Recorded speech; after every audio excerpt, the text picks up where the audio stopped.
The lawsuit against Star Trek Axanar has officially been dropped. So if you are a Star Trek fan, as I am, then you should be happy.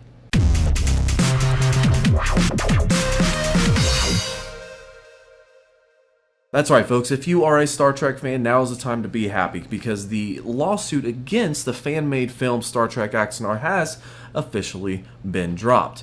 Essentially, CBS and Paramount were launching a lawsuit against Star Trek Axanar for obvious copyright infringement. I mean, they're using a lot of everything that has to do with Star Trek. Now, they have actually had an Indiegogo film funded of $574,000 in order to make this Star Trek film, which, by the way, looks pretty damn good. There's like a 20-minute kind of like a teaser film that you can watch on YouTube, which I will link to that in the description. But I mean, the graphics are definitely not like Hollywood style or Hollywood quality, but they're pretty good. You can tell that there's definitely some effort put into this into this movie. So this is kind of exciting because I've been following this for a little bit, and when I heard that they had the lawsuit brought on against them and that was going to be delaying or pretty much axing the entire film, I was a little let down. But now, as it seems, the lawsuit is going to be dropped. They are going to be writing some kind of rules as far as what you have to follow in order to not be infringing totally on their copyright and allowing them or them allowing you to make the film. So there are some other steps for them to take in order for them to make the movie. However, now that it's dropped, now they can actually make the film. So good news for Star Trek fans. Next up, we have the Oculus Rift DRM that was released from Oculus that was meant to basically stop the port. It was a program called Revive that essentially allowed you to take Oculus Rift games and port them over to the HTC Vive. So it was an interesting piece of software that allowed you to basically play whatever game you bought on whatever hardware you chose. So the Revive came out, Oculus came out and rebuttal to that and released a DRM update that basically checked to see if they were using the correct VR headset before playing the game. However, this backfired on them because Revive came back out, this nice cat and mouse game as you can tell. Revive came back out and disabled that, but the funny thing is when they disabled that, they actually made it easier for pirated games to operate. Not only just a pirated game in general, but also pirated game to operate on either one of the headsets. So that is kind of funny. We're seeing this cat and mouse game already with with HTC Vive, Oculus Rift, and whatever else is out there. So we're already seeing this cat and mouse game go back and forth, and I find it hilarious because it's like you've already had this before with regular games. With they add a certain DRM to it, it gets cracked the next day, etc. It's just a cat and mouse game back and forth. So now this cat and mouse game has essentially caused them to lose control of the DRM that protects their games themselves. For right now, again, this is a cat and mouse game, so they're probably going to release another update, something to re-protect their games. Either way, I found it kind of funny, just wanted to bring it up. Next topic. On kind of a cringy note, this is a new program or a new website called Find Face. Now, this Find Face is essentially a software program that can use facial recognition to take a picture of anybody and find them on a social networking site. Now, right now, this social networking site is essentially through a Russian social networking site. So, it's wanting you to let's see, this is vk.com. It's like a Russian social media site. So it's only working so far for this particular site, but what it does, it's very accurately. They're saying up to 90% accuracy. You just take a picture of somebody's face, it searches through this Russian site, and it finds who they are and where their profile is. Kind of creepy, because that means if you really look at it like this, that any guy can just walk up, take a picture of a girl, and stalk her in Russia for right now. Also, it has applications in, like law enforcement. Not that they don't already have something like this. However, if they integrated this completely with Facebook, I don't know if people even use MySpace, but any of the social networking or dating sites or anything out there, if they were to integrate something like this Find Face program, and they could just take any picture or any photo of any suspect or basically anybody they want to, they could instantly match it with anybody else's social media profile. expected. Honestly, it's expected. I already see that they already have this. This is one of those things that's like, okay, you know what? I guarantee you they already have a system like this in place right now. There's no doubt in my mind. But this is made available to the public. So that's kind of the big difference here. Being made to the public kind of opens up the doors for stalkers, for, you know, people to find people's profiles and be creepy and shit like that.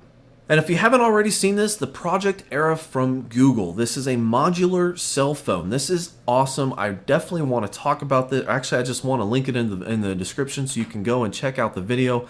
But basically, this is a modular phone that is, I talked about this before actually, but allows you to change your phone as you desire. So if you want something like a bigger camera or a bigger battery, a bigger touch screen, you know, whatever it is that you want, this is the phone that is going to allow you to customize your phone to meet your needs. You want bigger speakers? Fine, not a big deal. You want something that's going to record better audio? Fine, not a big deal. Just buy a better microphone.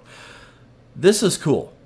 On multiple reasons. One, you can customize your own phone to make it fit your needs. Obviously, that's the entire point. But two is upgrading.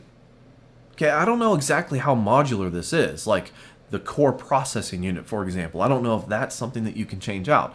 However, in the future, if a new module comes out, let's say a new higher resolution camera, or a larger or faster battery, or whatever the case is that you want to upgrade to, all you have to do is upgrade that portion of your phone, which is awesome. I will link that in the description. I definitely recommend you checking out the video.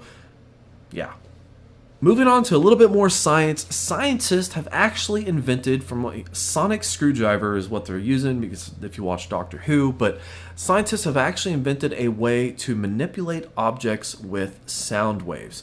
This is pretty cool because there's a lot of different applications, anything from, you know, just moving little nuts and bolts and screws around to medical applications where they can actually manipulate things inside somebody's body without having to break open the skin. So they have full control. It's like a tractor beam that you see in Star Trek. I mean, this is freaking amazing. I mean,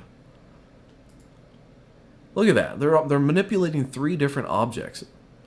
This is cool. So this is going to have huge potential. I mean, so many different applications. And the biggest thing is definitely going to be medical, where they can manipulate and move things around in your body.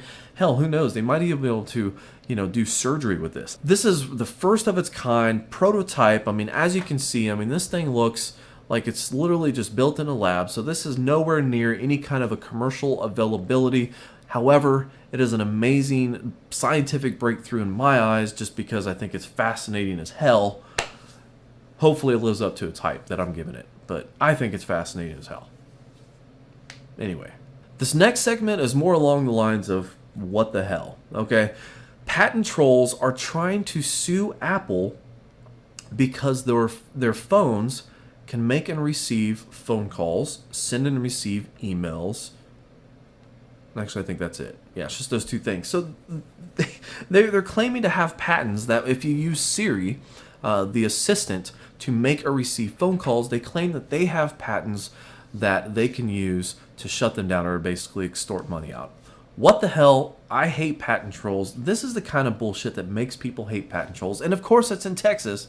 I forgot what the city is in Texas, but there's a city in Texas where judges just for some reason love patent trolls. And it's annoying as shit, but all of them file their patent troll lawsuits somewhere in Texas. So, yes, very annoying. I don't care if it's Apple or Google or anybody, but whoever this goes against, I hate patent trolls, and I think they should all just die. Yeah. Last but not least, a universal translator that fits in your ear that allows you to have a conversation with somebody as you were normally. So this thing is pretty awesome. What this does is it goes right into your ear. Now, it comes in different colors. Don't worry, for all you fashion people, it comes in different colors, but it goes right into your ear, and then it hooks up to an app on your phone This is showing an iOS, it looks like, but it could be an iOS phone, or possibly an Android, who knows. But the app basically allows you to manage what languages they're speaking. You have two earbuds. One is going to go in your ear, one going into the other person's ear, and then you just talk like normal. I mean, this basically listens to what you're saying and in real time translates that to your language. Now, from what I was reading, it's not perfect. And it's not entirely like, super fast or anything like that. But it is an interesting technology, especially because they're saying that this is only going to cost $200 to $300. So that's kind of cool. A universal translator sticking right in your ear, cost you a few $100s, that it could allow you to travel anywhere you want to, assuming they support the language, and talk to the locals.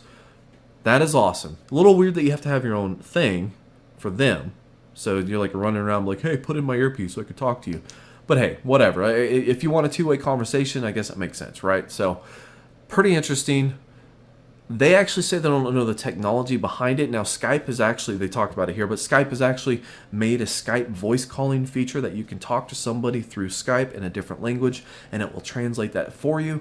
So I don't know if it's similar technology, as far as the same base code or anything like that, but it is supposed to, in real time or near real time, translate that language for you. So I actually kind of want to try that. I don't know. I think that'd be an interesting technology, just to figure out like what the lag is or delay is.